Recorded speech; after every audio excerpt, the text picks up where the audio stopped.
Abah punten ngagangguan waktosna. Abdi perwakilan di kelas 11I dari Semanda Cianjur. Bade naros seputar DKC. Di tahun ira sih gedung DKC didirikannya. Acan aya nu kantos ngadirikeun gedung DKC. Kan pertanyaannya eta di iraha Dari tahun ngadirikeun gedung DKC kan?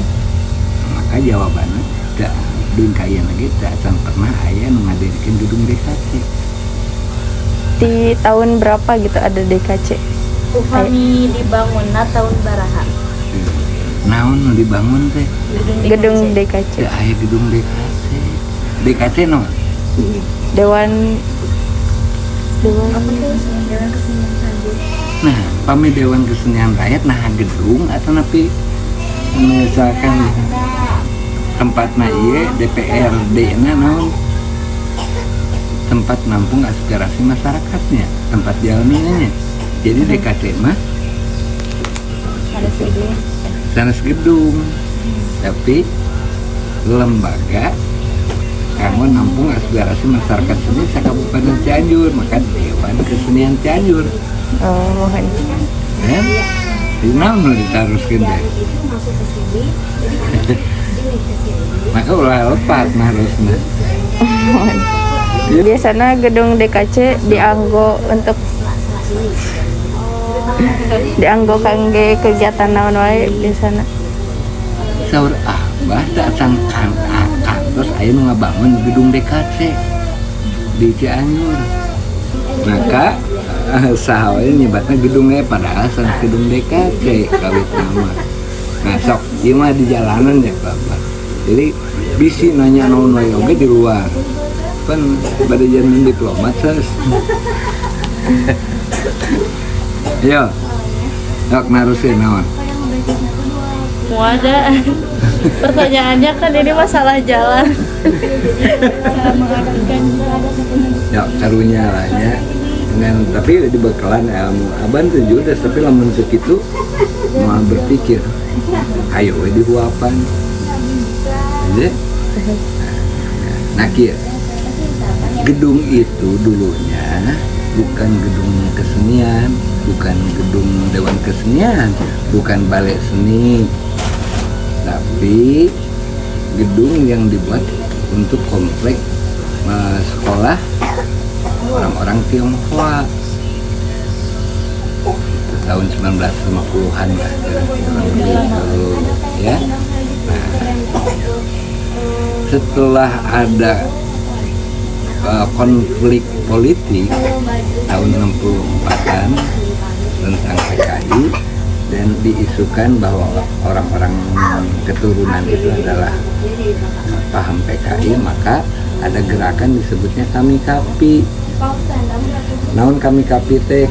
Kami jadi mahasiswa, gerakan mahasiswa, Kapi adalah gerakan pelajar. Nah di Cianjur Kapi, maka direbutlah gedung itu dan diusirlah orang-orang Tionghoa itu, diduduki oleh pemuda.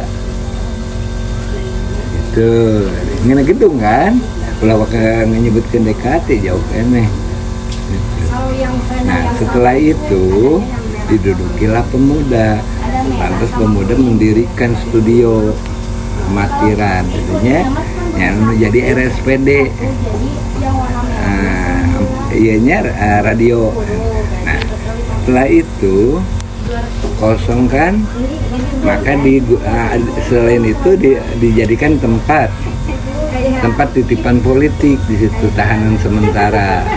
Setelah bebas dari itu barulah diklaim oleh pemerintah dan dimanfaatkan oleh pemerintah daerah, dijadikanlah pusat perkantoran. Di antaranya ada beberapa kantor berdomisili di situ, di gedung itu, termasuk para wisata, BP7, arsip daerah dan seterusnya.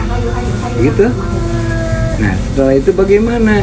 Setelah tahun 98 lengsernya Pak Harto dan aturan di pemerintah pusat eh,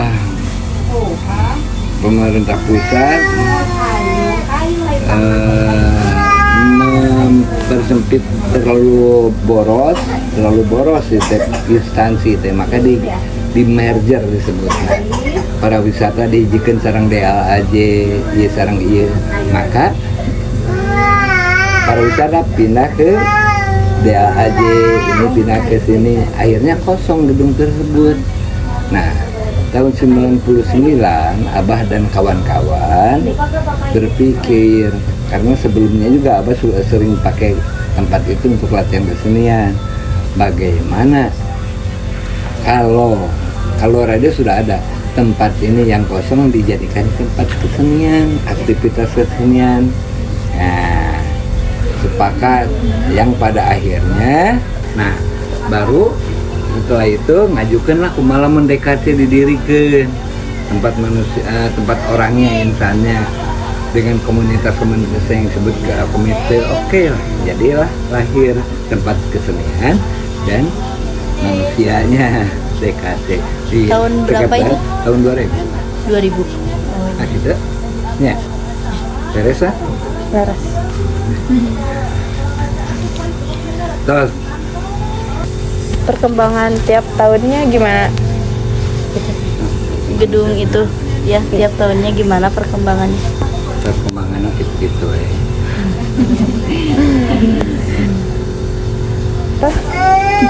Atas tercukupi pertanyaan. Iya. Kapan hari seputar eta mana seputar terus dibahas panjang di awal kan. Jadi namina Balai Seni, tempat dialmina sebenarnya Dewan Kesenian. Dewan ya, gedungna Balai Seni. Kumargi dihijikeun di dinya senyarebatna lah gedung Dewan, padahal Balai Seni sekarang Dewan Kesenian.